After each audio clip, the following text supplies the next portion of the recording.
Right, so the bonus is the Valentine's Day party.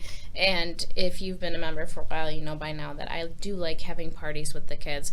I'm the type of person that kind of gets jealous when all the teachers get to have parties with their kids and I don't. So that's why I do speech parties. Now, these can take anywhere from 1 to 2 sessions depending on what ideas you decide to use. You don't have to use them all, or you can use them all. So for this one, you do need a little bit more materials outside of what I give you.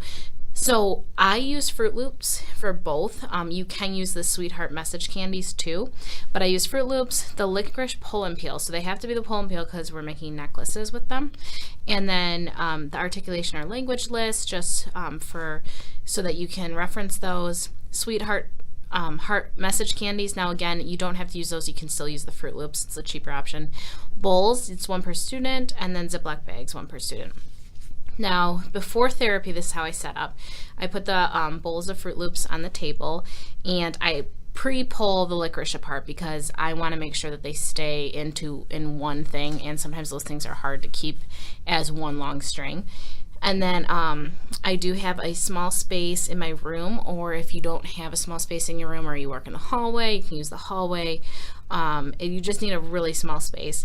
And then setting out the bowls full of candy hearts, or instead of candy hearts, you can also use Fruit Loops at the end of each race area. So the candy necklace craft, it's just pretty much you have them put the whatever color Fruit Loops they want onto the licorice string. And then what I do is I tie one end for them before they start, and then they get to put the Fruit Loops on. Each time they pick a Fruit Loop to put on, I'll have them say their sound 3 times or complete 1 language task. And then once they're done, I tie the opposite end of the licorice so that it creates a little necklace or bracelet for them, whatever you decide. And then I have them place them in their Ziploc bags. Each student has one.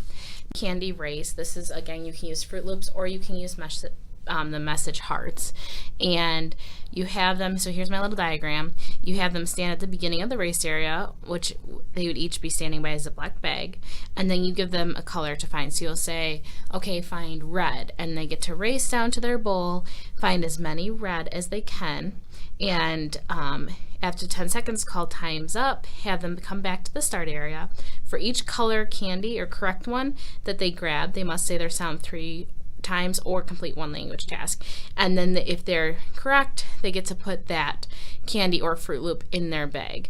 Now, if you are worried about giving your students candy or cereal, or you're afraid of any allergies or anything, then just have them put it in a bag and give them points instead. Now, any wrong color candies have to go back into the bowl, and continue steps 2 through 6 until you call all of the colors. Now, again, they can take them home if you want, but if they're taking them home, obviously I would change out the bowls per group so that you don't have all the germs on the candies. And if you're concerned, like I said, instead maybe give them a certain amount of points, or whoever fills their bag first wins, or something like that.